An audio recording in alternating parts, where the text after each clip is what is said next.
नमस्कार दोस्तों, मैं आपका दोस्त सोनू शर्मा। साथियों, आज आपको एक दर्द भरी दास्तां सुनाने जा रहा हूं। ये माताजी है, इनकी सरकारी रेलवे में नौकरी हुआ करती थी। इन्होंने सोचा कि मैं मेरी नौकरी मेरे बेटे को दे देती हूं। इन्होंने अपने बेटे को वो नौकरी दे दी। उसके बाद कुछ दिन बाद में इनका बेटा एक्सपायर हो गया और उसके बाद एक्सपायर होने के बाद में इनके बेटे की बहू है, इनका निजी आरोप है।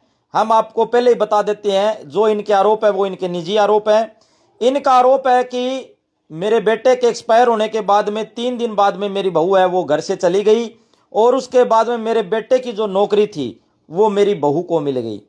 और मेरे बहू को जो जैसे ही नौकरी मिली उसके बाद मेरी बहू ना तो मेरा ध्यान रखती ना ख्याल रखती। अब नौकरी तो प्राप्त कर ली, वो नौकरी मेरी थी। उसके बाद में मेरा कोई ध्यान नहीं है, कोई रख रखाव नहीं है। और पीछे से जो रेलवे का इनको क्वार्टर मिला हुआ था, इनका निजी आरोप है कि मेरी बहू आती है और आकर उससे सारा सामान लेकर ताला लगाकर चली जाती है।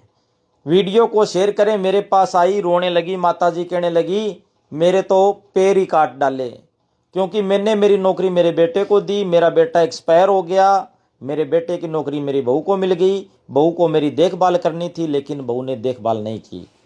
जानते हैं पूरी कहानी क्या है, पूरा मामला क्या है? माताजी क्या नाम है आपका? बिमला देवी। पूरी कहानी क्या है जी? पूरी कहानी ये है कि मेरा सारा सामान लेगी और मेरे वो उसमें कुछ पैसे पड़े थे, 90,000 रुपया था, जो कुछ जेवर थे वो बेड में सारा कुछ पड़ा था। मेरे बिना बताए लेके गया। 4 मेरे लोग तोड़े हैं। आपको बता देती तो आप दे देते? जो उसका सामान था वो मैं देती, जो मेरा था वो मैं रखती। नहीं देते, बता देती तो नहीं देते। क्या क्या लेके गई है?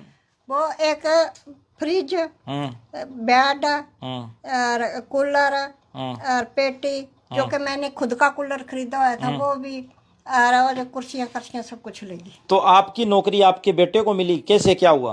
वो ऐसा था, मेरा हस्बैंड था रेलवे में, तो जो कि नौकरी सरकार ने मेरे को दी थी। मैंने ये सोचा भी मेरा बेटा जब बड़ा हो चुका है भी मैं उसको दे देती, वो पढ़ा लिखा, वो आगे कोई तरक्की कर लेगा। मेरे को तो घर पे खाना मिलेगा भी, जब बहू आए जो कोई भी आए भी मेरे को तो रोटी मिलेगी। तो मैं मेरे पोता पोतियों को खिलाऊंगी। जब मेरे बेटे बच्चे मेरी नौकरी करेंगे। अच्छा, इसके 4 साल बाद में वो उसका ब्याह कर दिया मैंने नौकरी लगने के बाद में। 2 साल उसके ब्याह नहीं हुए थे, पौने 2 साल ही हुए थे, 2 साल पूरे हुए भी नहीं थे। उसके बाद में वो बीमार होया, इन्होंने मेरे को बताया नहीं है। बताया नहीं तो उसके बाद में वो खत्म हो गया। भी मैं जब जिस टाइम पे वो ज्यादा बीमार हो गया, मेरे को लोगों ने बताया भी बच्चा ज्यादा बीमार हो रहा है, आप जाके ध्यान दो उसके ऊपर। मैं वहाँ रेलवे वहाँ पर जिंदल हॉस्पिटल में मैं पहुंची। जिंदल हॉस्पिटल के बीच में मैंने डॉक्टर साहब से बातचीत करी। मैंने कहा सर भी मुझे ये बता दीजिए भी लड़का कैसे भी इतना कैसे वो बीमार हो रहा है। वो कहता हमने तो कल ही कह दिया था इनको भी इसकी वाइफ को भी आप वहाँ ले जाओ उसार। तो मैंने कहा सर अब तो कह रहा अब भी मैं कह रहा हूँ। उसी टाइम में उसको भी उसार ले गई थी। उसार से मेरे को लिखा गया भी आप जयपुर ले जाओ। जयपुर ले गए थे। मैं 3-4 महीने मेरे बच्चे की पैसा बहुत लगा दिया मैंने। जो भी मेरे पास सेविंग पड़ी थी सारी लगा दी। कुछ रेल ने करा, कुछ मैंने आपने करा। वहाँ से जी वो ख़त्म हो गया। तीसरे दिन वो आपके मायके चली गई। उसके बाद मेरे पास नहीं आई वो। बार की बार नौकरी ली। नौकरी लेके तो भी मेरे को लोगों ने बताया भी नौकरी लग गई। तो वो मैं बच्चों को कहती भी ऐसे कहते भी उसको नौकरी मिल गई है। तो कहते मम्मी ऐसे थोड़ी होता भी आपको बुलाएंगे। तो मेरे को किसी ने नहीं बुलाया, उसने नौकरी ले ली। फिर भी मैंने सब्र रखा भी कभी तो आएगी। अब आई तो जो मेरा घर का सारा सामान लोग तोड़ के सारा कुछ लेगी। अब लोग कहते तेरी बहू लेगी, वो कहते हैं देखे ना भी मेरे को पूछना तो चाहिए था, जो कि केस चल रहा था उसके ऊपर। तो भी मेरे को पूछ के लेके जाती, मैं अपना सामान रख लेती, उसका सामान उसको दे देती। भी आपने कभी सोचा नहीं था भी मेरे साथ मेरी बहू ऐसे करेगी? बुढ़ापे में आपको रोटी देनी चाहिए, आपकी सेवा करनी चाहिए, आपकी वजह से उसको नौकरी मिली, उसके बाद में इस तरह का जुल्म किया गया। हाँ जी, ये इस तरह हुई मेरे साथ। अब आगे मैं क्या बताऊं। मेरे तो यही है, अभी बच्चा भी खो दिया, नौकरी भी खो दी, पैसा भी खो दिया, मेरे पास कुछ नहीं बचा। साथियों, ये दर्द भरी कहानी एक माँ की है। करे तो क्या करे, इंसानियत शर्मसार होती जाती है। लोग अपना स्वार्थ देखते हैं, हर किसी को अपना स्वार्थ होता है, लेकिन माँ को स्वार्थ नहीं होता। माँ ने अपनी नौकरी अपने बेटे को इसलिए दी ताकि वो अपने बेटों, अपने पोतों या पोतियों के बीच में बैठकर आराम से रोटी खाएगी, आराम से रहेगी, गुजारा करेगी। लेकिन इनका बेटा चला गया, एक्सपायर हो गया, उसके बाद में इनकी बहू ने इनका हालचाल नहीं पूछा। ये इनको इस हालात पर लाकर छोड़ दिया कि ये रो रहे हैं, तड़प रहे हैं। इनके दिल में क्या बीत रही है एक माँ ही जान सकती है। साथियों, रोना माता जी, कोई दिक्कत नहीं।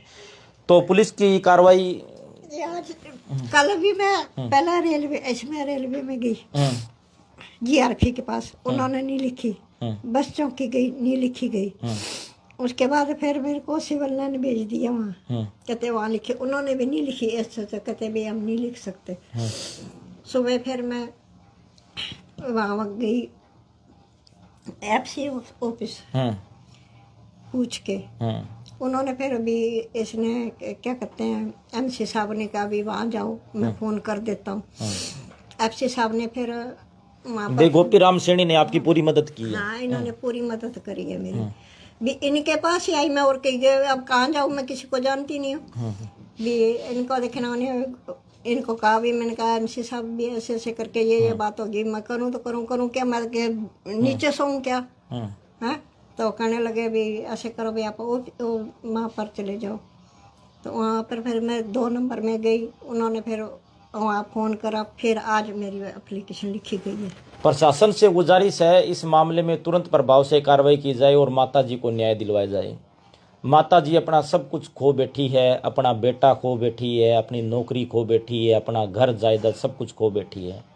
अब माता जी अपने रेलवे वाले जो क्वार्टर होता है उसके अंदर रहती थी, उसके अंदर सामान पड़ा था, कुछ पैसे जमा कर रखे थे जो बुढ़ापे में काम आने थे, थोड़ा वो सोना चांदी था वो जमा कर रखा था, लेकिन वो सारा गायब मिला। सारा गायब हो गया जी, सारा ही गायब हो गया, कुछ भी नहीं मिला मेरे पास। मैंने तो ऐसा था कि मैंने 22 तारीख को ऑपरेशन करवाना था, इसलिए वो आँखों का, तो वो ऐसे करके वो मैंने कर रखा था इकट्ठा भी। मैंने दोनों मेरे आँखों से दिखता नहीं अब, तभी मैं लेंस डलवाऊंगी। लड़की को मैंने फ़ोन कर रखा था, मैंने कहा बेटा मेरा ये कि एक अब डल जाएगी, एक थोड़े दिनों बाद में डल जाएगी, 2-3 महीने बाद में। मेरे को दिखता नहीं, मैं रोटी तो बना के खा लूँ और क्या करूँ। रो रो के मैंने अपनी आँखें खो दी हैं।